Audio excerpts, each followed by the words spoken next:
Widal test positive ఉంటే అది టైఫాయిడేనా? మీ doctor Sravanthi, consultant physician, KIMS సీతంగారా.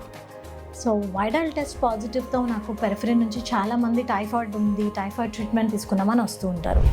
Widal టెస్ట్లో మనం యాంటీబాడీస్ అంటే మన బ్లడ్ అండ్ ఇన్ఫెక్షన్కి ఫైట్ చేసే యాంటీబాడీస్ మాత్రమే డిటెక్ట్ చేస్తుంది. అది పాత ఇన్ఫెక్షన్ అంటే ఇదివరకు మీకు 2-3 years బ్యాక్ టైఫాయిడ్ వచ్చినా పాజిటివ్ రావచ్చు. కొన్ని వ్యాక్సినేషన్స్, ఫ్లూ వ్యాక్సిన్ లాంటివి తీసుకున్నా పాజిటివ్ రావచ్చు. అలాగే క్రాస్ రియాక్టివిటీ అంటే మీకు డెంగ్యూ కానీ అదర్ మస్కిటో బార్న్ ఇల్నెసెస్ ఉన్నా కూడా ఆ యాంటీబాడీస్ కూడా వైరల్ టెస్ట్లో పాజిటివ్ రావచ్చు. కాబట్టి వైరల్ టెస్ట్ ఒక సింగిల్ వాల్యూ బట్టి మనం టైఫాయిడ్ని డయాగ్నోస్ చేయకూడదు, దానికి ట్రీట్ చేయకూడదు. మరి ఏం చేయాలి అంటే blood culture gold standard test టైఫాయిడ్కి. బ్లడ్ కల్చర్లో మనకి డైరెక్ట్గా ఆ సాల్మోనెల్లా అనే ఆర్గానిజం గ్రో అవుతుంది. దాన్ని బట్టి మనం 100% ష్యూర్గా టైఫాయిడ్ ఉందని చెప్పచ్చు. అండ్ ఈలోపు మనం కానీ దాని డిసడ్వాంటేజ్ ఏంటంటే 3 to 4 days టైం పడుతుంది ఆ టెస్ట్ రావడానికి.